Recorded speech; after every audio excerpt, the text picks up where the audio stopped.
such a joyful time of worship this morning, and I had this word. I was coming up, so that's why I didn't come up and he called for. I had these three pictures in the Bible as we see. The number one was about Zacchaeus. Zacchaeus had this mysterious curiosity to see Jesus. And he climbed the sycamore tree. And Jesus came and looked up and found him. And he said, "You come down, that I will come to your home that we may have a meal together." The second picture is about this Samaritan woman at the well. She was all about doing her daily routine work of fetching water for her family.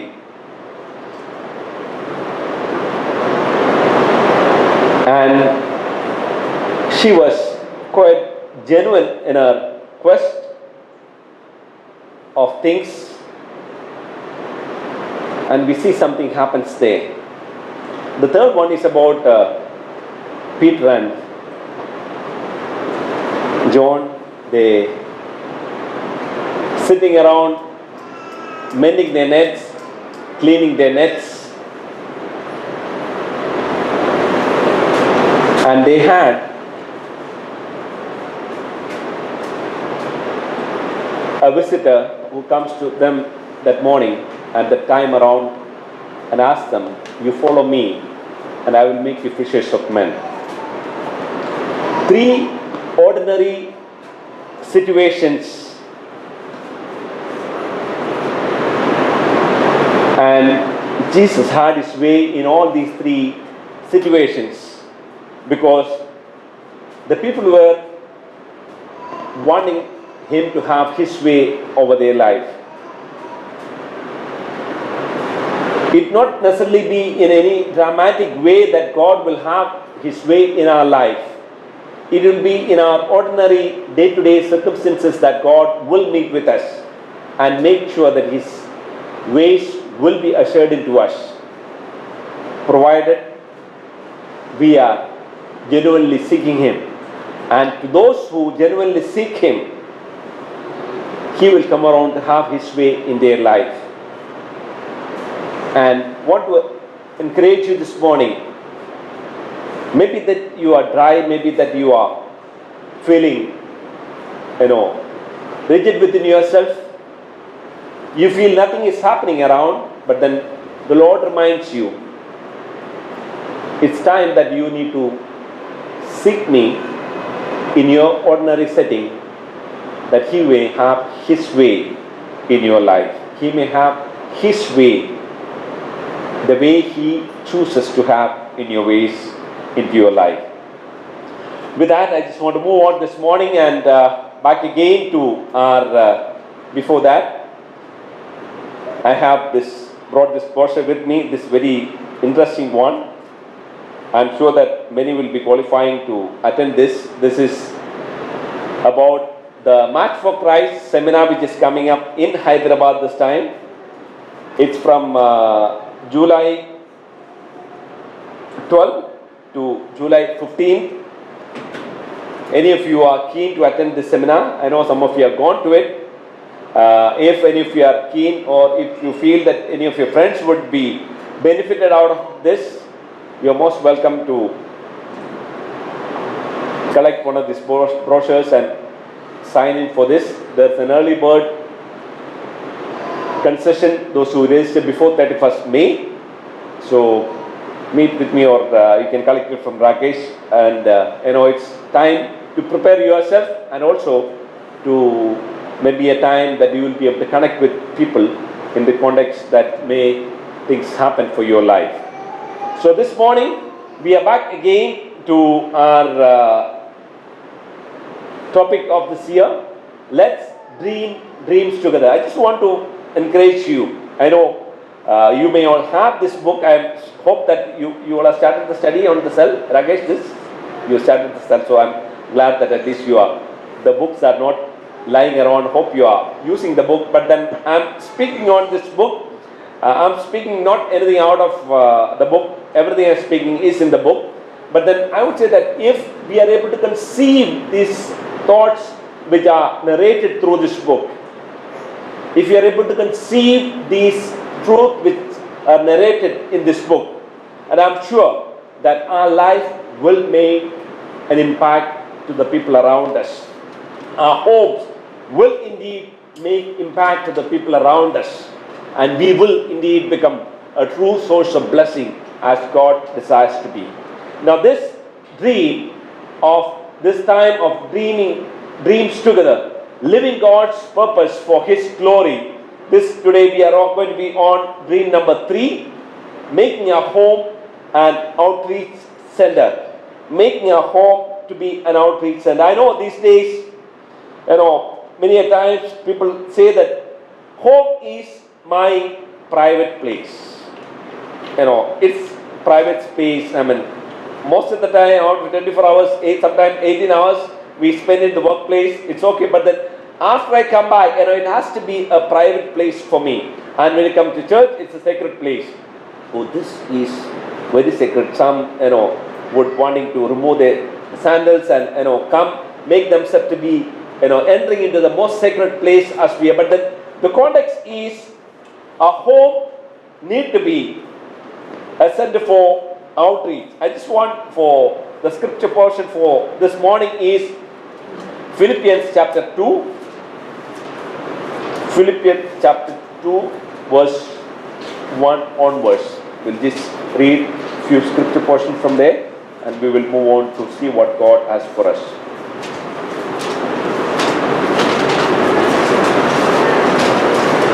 Philippians chapter 2 verse 1 on. So if there is any encouragement in Christ, any comfort from love, any participation in the Spirit, any affection and sympathy, complete my joy by being of the same mind, having the same love, being in full accord and of one mind. Do nothing from rivalry or conceit, but in humility count others more significant than yourself. Let each of you look not only to his own interest, but also to the interest of others. Have this mind among yourself, which is yours in Christ Jesus, who, though he was in the form of God, did not count equality with God a thing to be grasped, but made himself nothing, taking the form of a servant, being born in the likeness of men, and being found in human form. He humbled himself by becoming obedient to the point of death, even death on a cross. Therefore, God has highly exalted him and bestowed on him the name that is above every name, so that at the name of Jesus, every knee should bow in heaven and on earth and under the earth, and every tongue confess that Jesus Christ is Lord, to the glory of God the Father. Let's just pray. Father, we want to thank you. Your word is like a sharp-edged sword. I pray, Lord, that may your word will indeed cut through the marrows and bones of our heart this morning and to search the deep things within our hearts, that we may live rightly, live missionally, keeping focus on you at all point of time. We give you glory and honor. Speak to us this morning, Lord. In Jesus' name we pray. Amen. So we have looked at two dreams before. Number one dream was missional families are worshipping families, or making a home to be a worship center. The second one was missional families are affectionate families, or making a home to be a relationship center. Today we are going to look at missional families are incarnational families, or making a home to be an outreach center. We need to realize in the context of our life here on earth that incarnation is part of our call to serve Him. In a little while we will repeat after a verse. Which is that verse?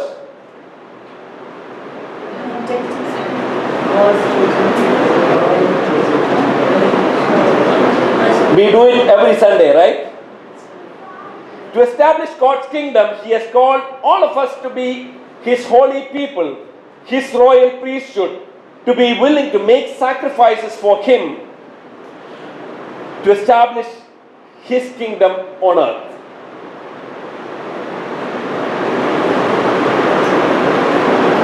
What we go through in life has nothing in comparison to the incarnation of Jesus. Now, when we are talking about making a home, an outreach center, or missional families, incarnation families, we are drawing our direction, we are drawing our attention, we are drawing all that what we need to do from Jesus Himself. You know, when we follow Jesus, it is not like, the saying which says that a blind leading the blind. When we follow Jesus, He has set Himself to be an example in every sphere of life in which we need to follow Him. He made Himself to be a true model and an example in every sphere of life which we need to follow Him after. There is no doubt, there is nothing unknown, because He has made everything known through His life here on earth, so that we can follow Him in the fullness of knowing things as it need to be. Now, God's concern for mission and God's concern for missional families is drawn out of this context of He becoming incarnated to be one among us. Why did Jesus has to become incarnate to be one like us, one with us? Because He saw the lost plight of our life. He saw that we are perishing in our own self, and that He had concern for us, and that He, in the Godhead as a whole, they all thought about being an incarnational thought by sending Jesus to be one like us, and that's why He came. Now, when we live a life honoring Him, when we live a life worshipping Him, when we live a life pleasing Him in every way, what He desires of us is that we live out His life the way He lived.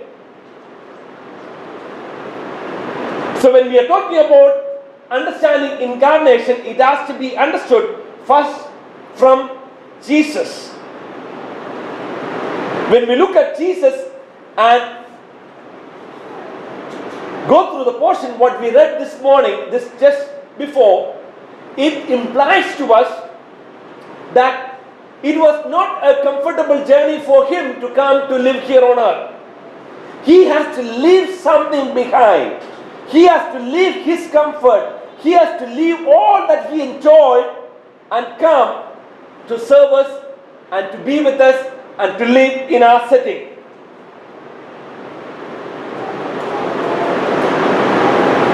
Or I would say, I would put it like this: incarnating into a situation totally alien requires a lot of adjustments and sacrifice. Was coming to earth alien to Jesus? I am sure. Though He created us, He has never lived to be a man.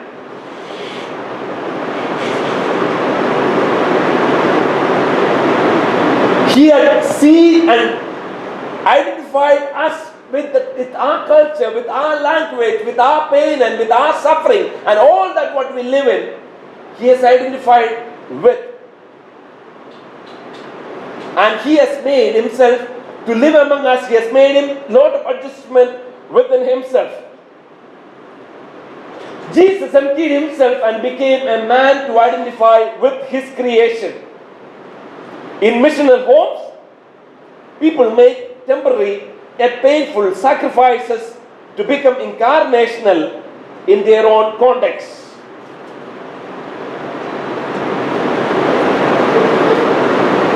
Some spelling mistakes in that. So in missional homes, when you're talking about making a home to be a missional home, it has to be in the context of making temporary and painful sacrifices to become incarnational like Jesus in our own context. So when we are making our home to be an outreach center, it is like as Jesus did to us, that we are making our life to be incarnational to the people around us, to the situations that are around us, and modeling after what Jesus did for us.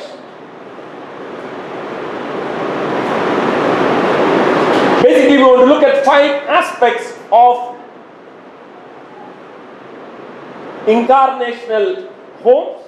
That's where we want to focus on this morning. 5 aspects of an incarnational family, and that is what we need to be live out in our life as we live. When I say it's a series on missional, becoming a missional family, and that's what we all will progress to. I know some of you are not progressed to that, making up your own home, but then you are part of a home. Already in that context, you have a natural setting in a home, you are part of a home, but then when you make your own home, I would say this is what I would encourage you to dream even now on. This is the kind of a home I want to dream about when I live out my family life. So 5 aspects of incarnation family. Number 1 is that they identify with people. They identify with people. Jesus identified with people. In his incarnation, he identified with the needs, with the pain and joy of human beings. He identified with our human culture, behavior, likes, dislikes, sorrows, joys, and life. There is nothing he left to identify with. So when we are talking about becoming an incarnational family or making a home to be an outreach center, it calls one to identify with people whom we need to reach.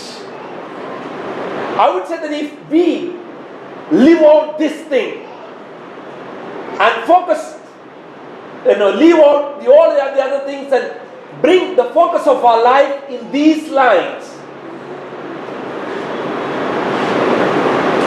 and I would say that these 5 aspects, if we emphasize in our life, I would say that will go a long way in evangelizing the whole world. Many a time when it comes to evangelism, we have a big block. How do I reach out? How do I share? I'm not good at it. I have fear. I have I'm a timid person. But then, this outlines these aspects of becoming a missional home, outlines in your own home setting, in your own natural setting, you are able to outreach, reach out to people and evangelize and share your faith and make Christ known through your homes. What more is the calling of our life if we live out this aspect rightly and correctly? There is a story, it's not a story, this is been told about Miss Mercy Matthew. She is known now as Thereby. She is working among the tribals in Chindwara village in MP. She was a Catholic nun. She wanted to serve the poor and the needy, and she was assigned to the Chindwara village in MP. And she found it very difficult in the traditional setting with the confines of restriction to serve the poor and needy. And she decided to leave the Catholic, nunship, and she became a normal, ordinary person, and she wanted to serve the people. But she felt, she being state from the south, was not able to merge with the people, their culture, the way of doing things, and she was finding it difficult to identify with. She is a lawyer, she is a nurse, and she is a social worker. And she decided to give herself totally to identify with the people. She changed their attire of dressing. She started dressing up like them. She had the nose rings, she had the big earrings, and she had the rings on her leg and whatnot. She changed herself to be one with like them. This lady was, he writes, Matthew and C.V. writes in the book, he said they were together in a conference until she was introduced to be one of the plenary speaker, and she is so and so person. He could recognize her to be one like that. She thought she is one of the tribals have been brought in maybe to share a testimony or something like that.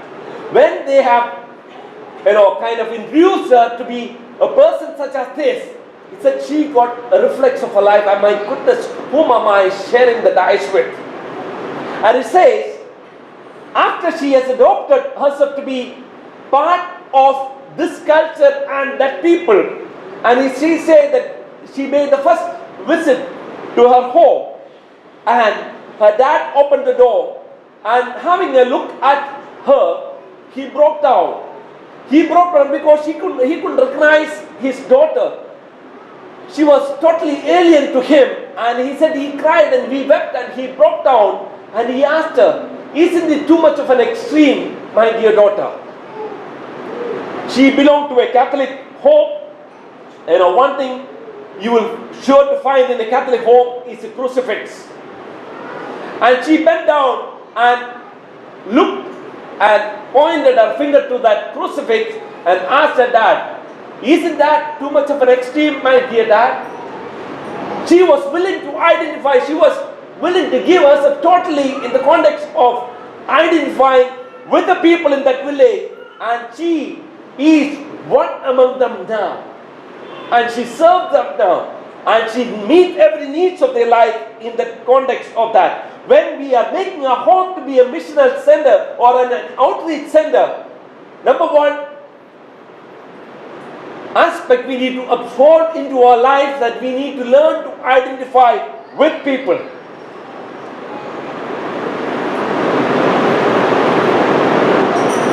Jesus, who took the extreme step of loving us by incarnation as a human being, was her model, and she lived it out, and she is still living.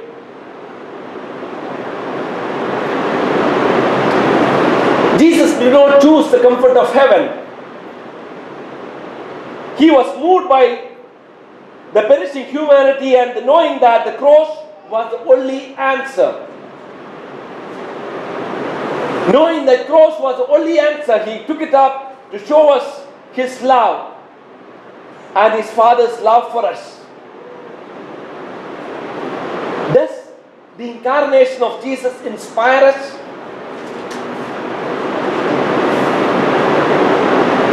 Does the incarnation of Jesus inspire us to take the adventurous steps to make Christ known? Many a times, we don't want any disturbance from our regular comfortful activities. I know what will happen if Rakesh say, no, next week onwards we are going to meet at 8:30. 9:30 itself is a big struggle, and if you are calling for 8:30, I don't know. Because we are used to the comfort. We don't want nothing to unsettle us from our comfort activities. Forget about looking at and knowing who is in the neighborhood and who is my next neighbor.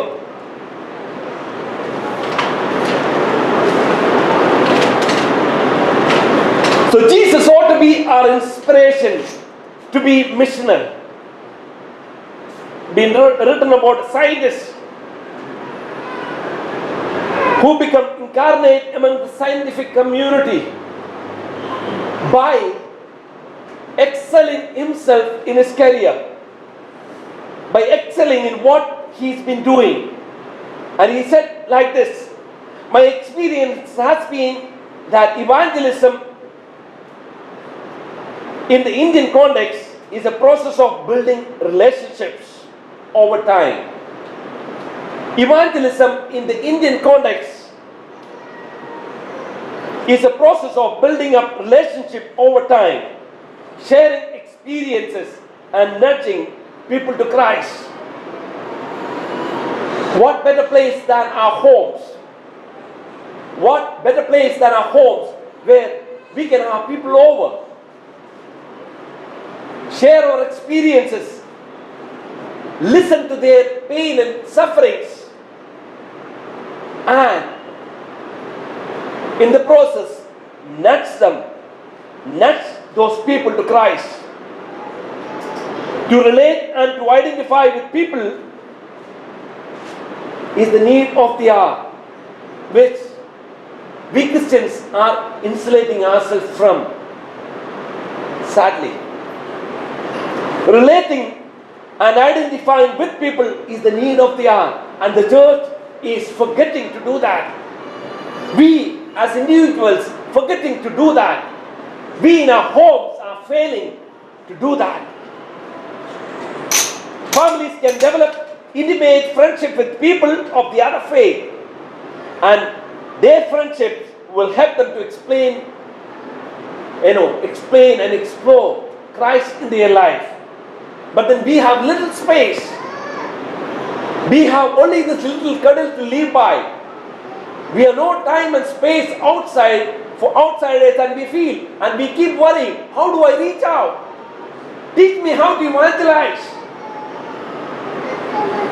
We fail to use the tools God has given to us. Our home is the best tool where we can evangelize. But then we need to be willing to sacrifice.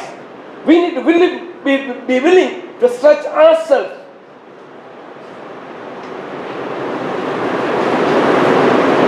M.K. Gandhi, who is he? Mahatma Gandhi. He said a statement like this: Christians whetted my appetite for knowledge, and they would not leave me in peace. When he was in South Africa, he said that Christians whetted my appetite for knowledge. I know he hasn't explicitly accepted Christ and become a Christian, but he said that being with Christian has whetted my appetite for knowledge. He says about Mr. Spencer Watson. He was the head of South African mission, and he said that he was a guest at his home at his will. Anytime he can drop into his home, and their life was an open book to Mr. Gandhi. He said that I learned a lot from this dear family. I was like one of the members of his family, he was telling. And he also says about another family whom we visited. And he said they were offended because he has talked about worship of Buddha in their home. He has teased their son about the habit of his eating meat, and they got offended. I said, you are not more welcome in our home. He said he too got very offended because that was a dear family and friends. Many a times with this narrow, thoughts in our own life, we, kind of push away people from our life. It's in serene setting of our home.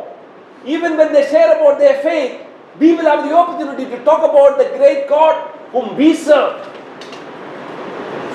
It's not by denying a listening ear to what they believe in.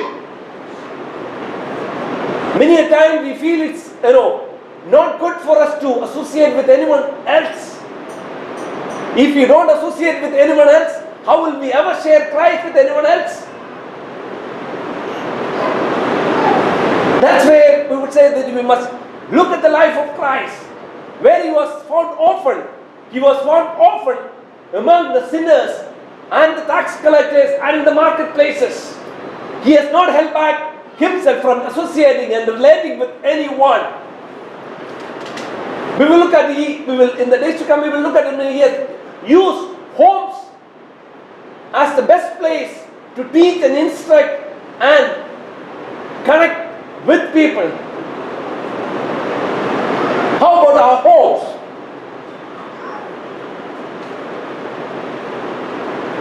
Is it a private place? Many of us like to keep our home to be a private place. We want to be by ourselves. little time. But then we have only little time here on earth. How long we will live? 60, 70 or 80? If we gather that time for ourselves and our personal timings, when do we share our life? When do we share this great news of salvation? When do we share this great love we sang about in through our life?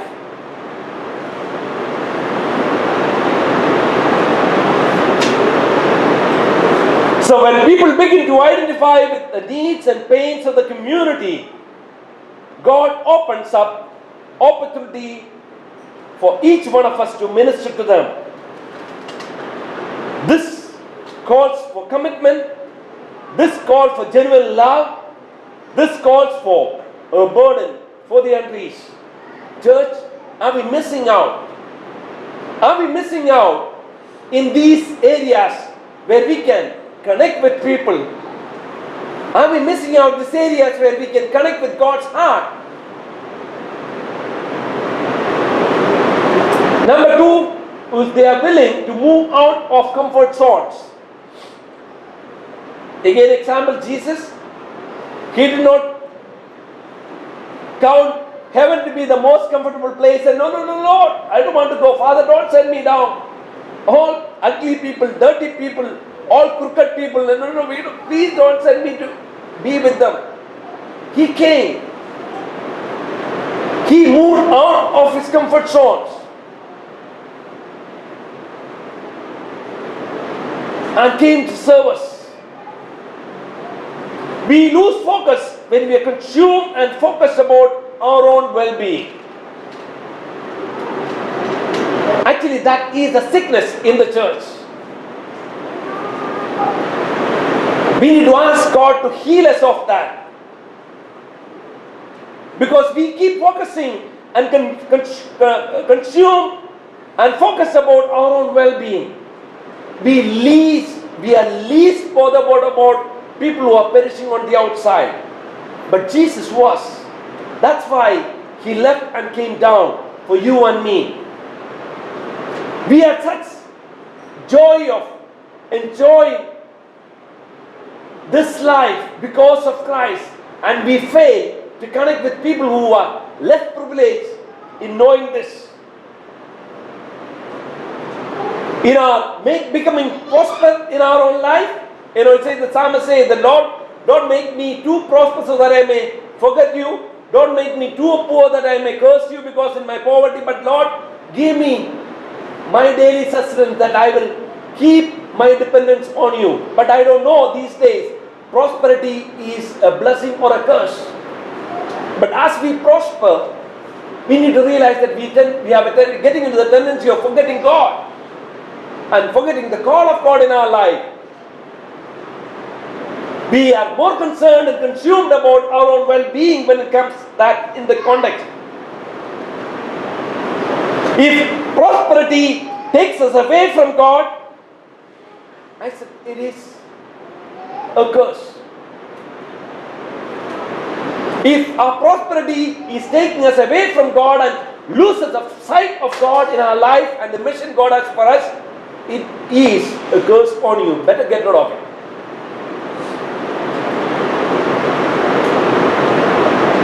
There was this young man who was very passionate for God and he was sold out for God, and people used to speak much about him, it says.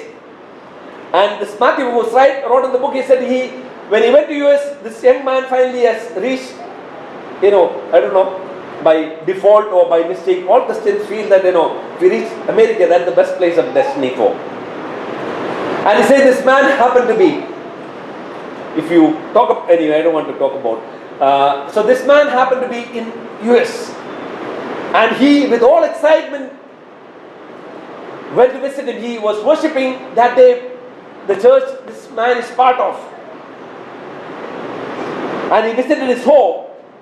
And he was talking, I heard so much about you, I wanted to come and visit you at your home. How is things like, how things are now? And his wife speaks from the kitchen. That was his whole life. These days he's passionate about playing golf. His passion these days is playing golf in US. He was passionate about and made his journey and transition to America, and the Lord has taken him there for whatever reason, but then he said that now his focus is on playing golf and nothing else. Such a sad plight. Second Chronicles 16:9 says that eyes of the Lord looks throughout the earth to strengthen the people whose heart are fully committed to Him. The story is told, we read in the Kings. When you read about the kings of Israel, King Asa had a peaceful time of 3 decades of rule without any fight, without any war. And he forgot all about God. Then came war. He was not connected with God, so because of that, he ran to other kings to come and support him. And he lost his life and lost his kingdom and he lost the war as well. When we slip into the prosperity and in our lavishness of life, there is a tendency that we get disconnected from God, and that is dangerous.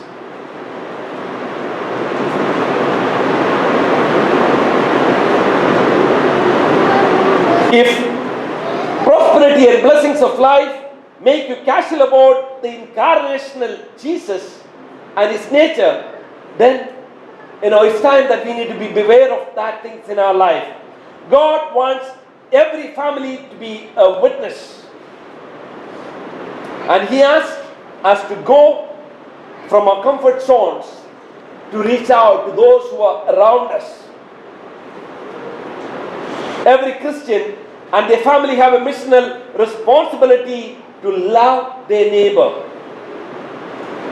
One of the habits which we teach in the foundational, out of the 7 habits we must develop, is habit of loving our neighbor. That is one of the habits we must develop. But we least spend time on that because it's costly, because we had to have people over. We may have to cook a meal. It's going to be offsetting the balance of our budget sometime maybe. Maybe because of that we lay back, we hold back. The neighbor to your house, the neighbor may not be the neighbors around the church. It may be neighbor next door to you in your place of stay. Neighbor next to your cubicle in your workplace.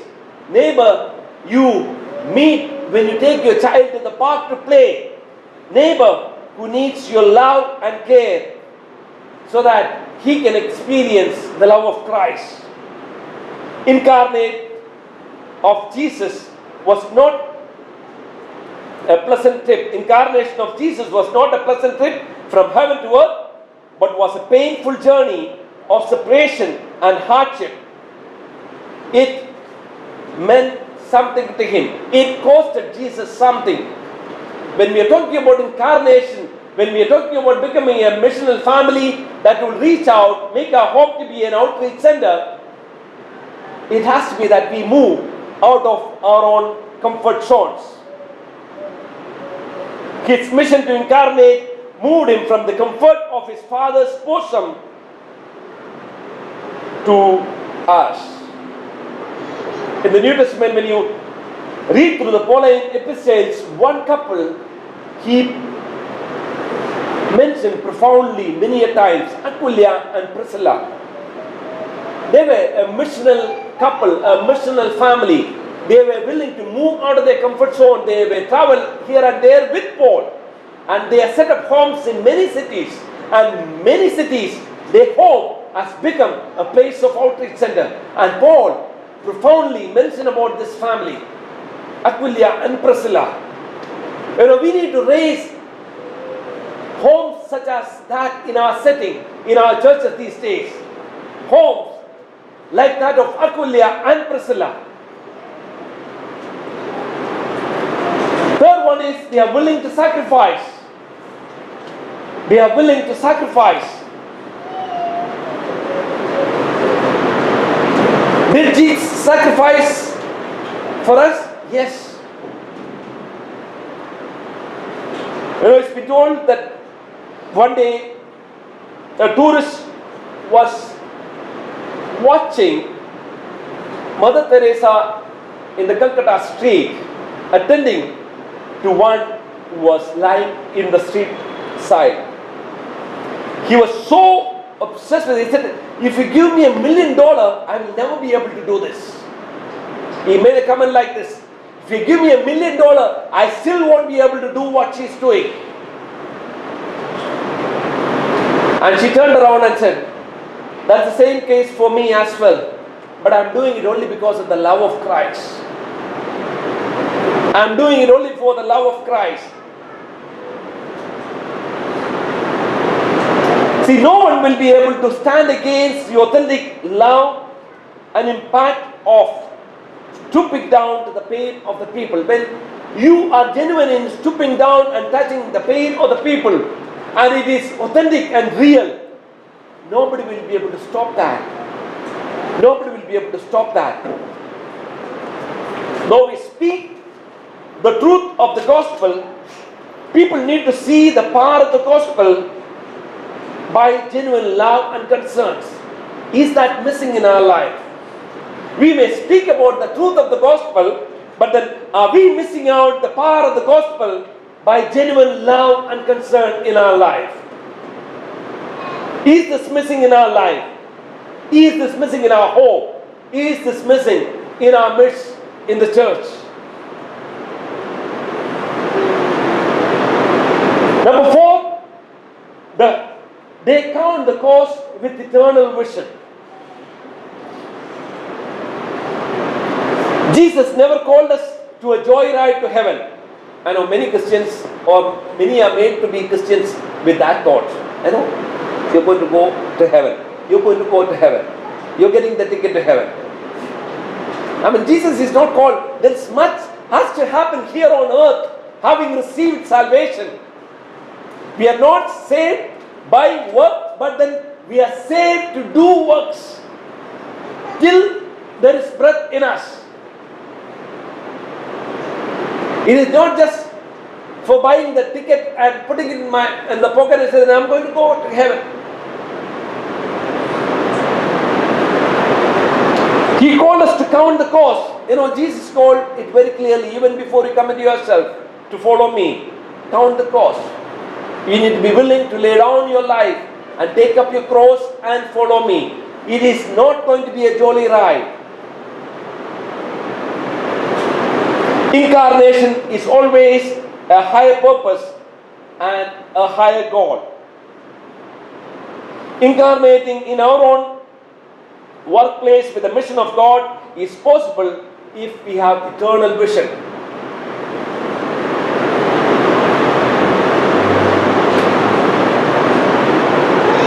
You know, it says, the call to quit profession and move to full time is the call for few. But to others, there is a call to incarnate in their own setting to fulfill God's mission. All those who are working, you don't need to feel pity on yourself. Oh no, I'm not on full time ministry. If only God called me to mission full time ministry, not necessarily be. It's not the call for all. But then those who are not called, don't feel dejected. You have a call in your own place, in your own life, to be incarnating into the setting where God has called you in your workplace.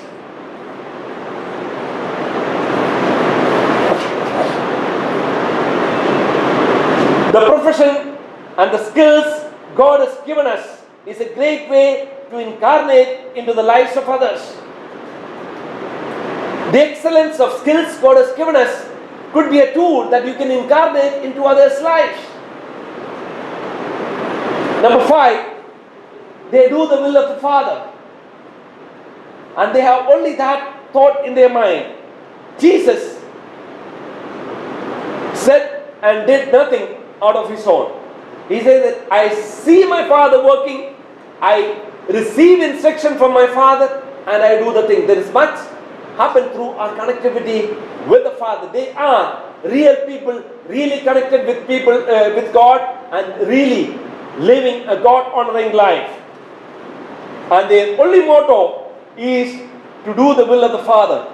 Their purpose here on earth is do the will of the Father, like that was in Jesus. John chapter 14 verse 31, I'm not going to be reading it. And John chapter 12 verse 49, we see Jesus' life was so led by the Father, and so be ours.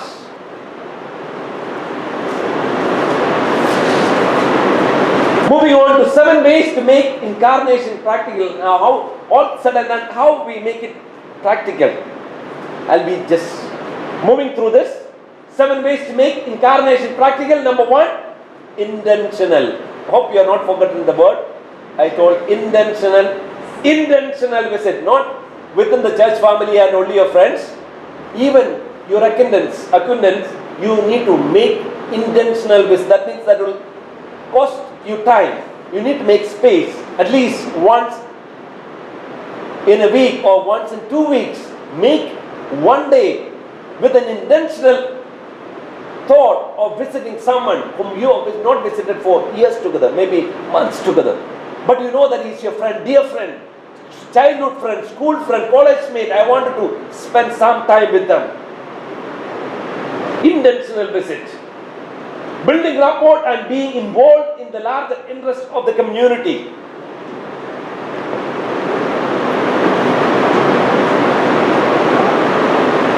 Basically, say that don't make your home to be a secret place, but then make yourself known to the people in the neighborhood and make yourself known to the plight of their life. Involved with the larger interests of the community where you live in. By likenesses and commitment, it has to be a passion. Will follow you and love you, Lord, in all I do. It has to be through our likeness and commitment. Available in crisis. Maybe your neighbor, maybe someone who are staying in the neighborhood, there is a crisis. Will you be able to? If there is a death in the floor of where you stay, will they come and tell you? Or will you attend to them? Many times in an apartment and in mega cities, things go unheard. Somebody died? I never heard. I never knew. There's a crisis. Somebody falls sick. We can reach out to people when they are in crisis. Prayer, both privately and publicly. You can privately pray, and you can, when you meet with them in one-to-one, you can pray. Publicly, you can pray when you meet for a time of prayer in the church. We can specifically pray for these needs. Prepared, alert, and equipped to share one's faith at all point of time.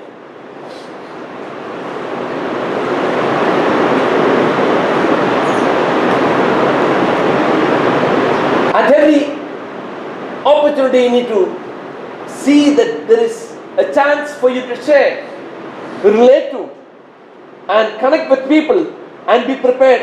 No, I forgot to look at the sequence we had to follow, how to share the gospel.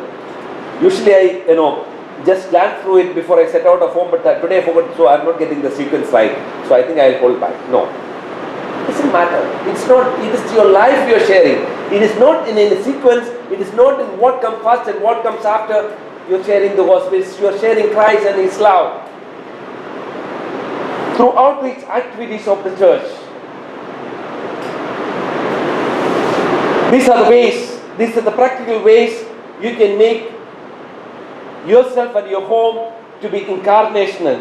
Not only that, when it comes to your home, we have children growing up in our home, helping our children understand what is incarnational or what it means to be incarnational. It is our duty to teach them from the very young age. We must teach our children. We must give them focus and guidance from the very young age to be focused, to be missional in that context. Plan a mission trip as a family. It's not necessarily that you need to go to the tribals, or maybe you can do that because that can be a good holiday as well. You can breathe some good, unpolluted air if you go to the tribals. So it can be a good holiday as well. Plan a mission trip or visit.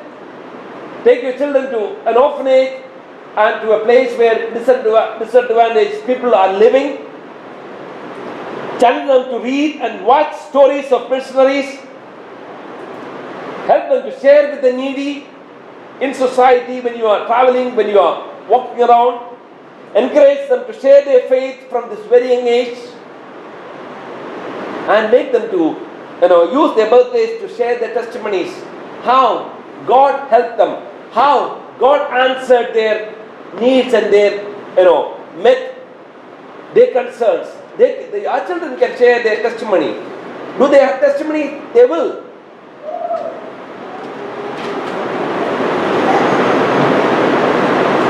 Last Sunday in Secunderabad, there is his 6-year-old. He came to share a testimony how God healed him. He prayed and God healed him of his fever. Nobody told me, not did his parents tell, but he came and I want to testify. And he said, I had high fever and we prayed and God healed. It has to be practiced, it has to be encouraged for our children, for them to pick up from the early age.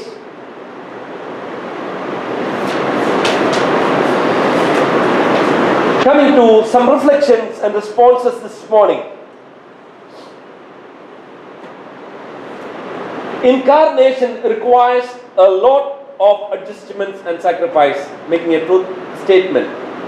If you want to be incarnational, if you want to make your hope incarnational, it requires a lot of adjustments and sacrifices. Are you willing?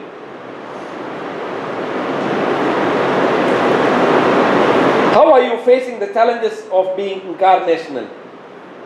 Have you ever thought of being incarnational? Have you faced any challenges?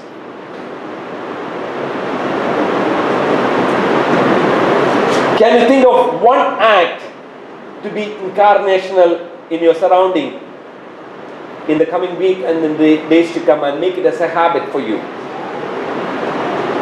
Can you think of one act to be incarnational in your surrounding? Maybe in your home surrounding, maybe in your work surrounding, maybe in your gym surrounding. What will be the surrounding where you are? Can you think of one act to be incarnational in your surrounding?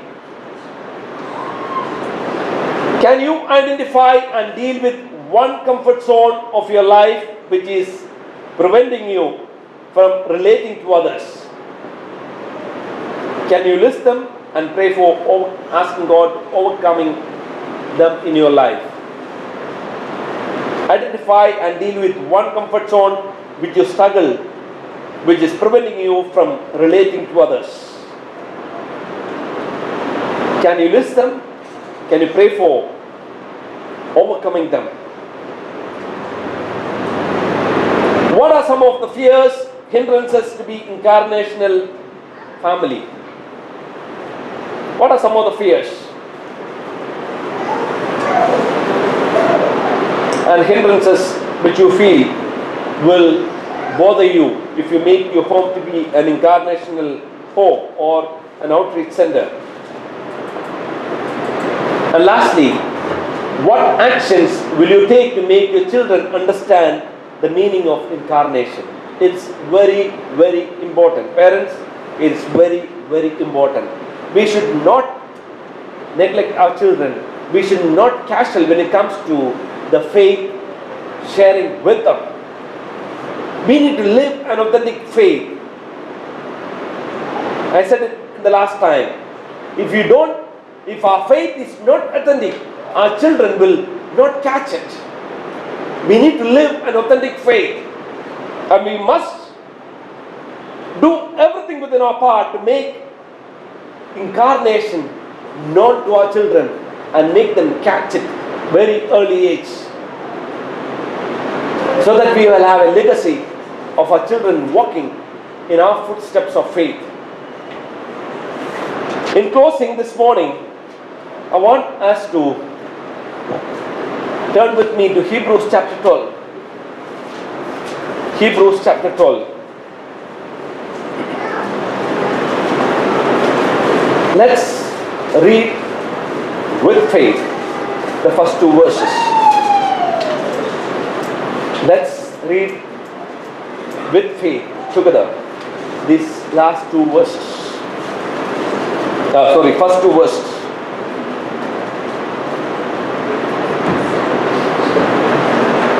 Let's read together.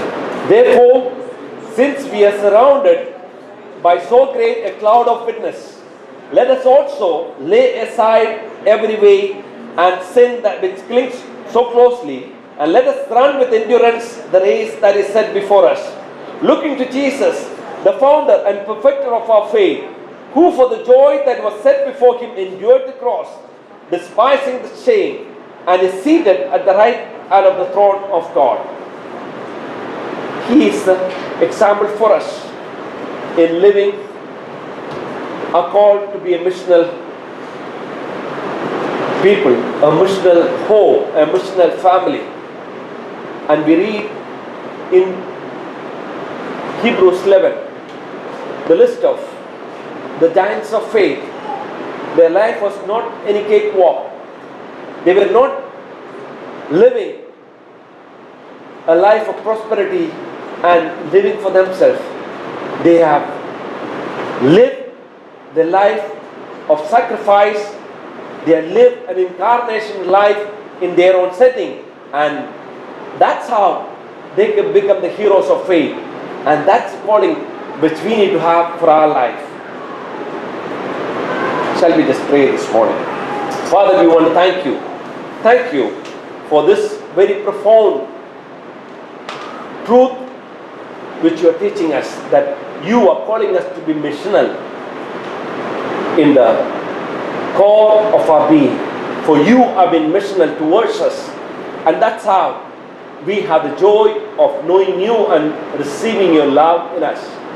And that's what you want us to do as we live here on earth, to be a missional family, to be missional people, and to make a home, to be an outreach center, an incarnational center for your purpose to be unfolded and fulfilled through us.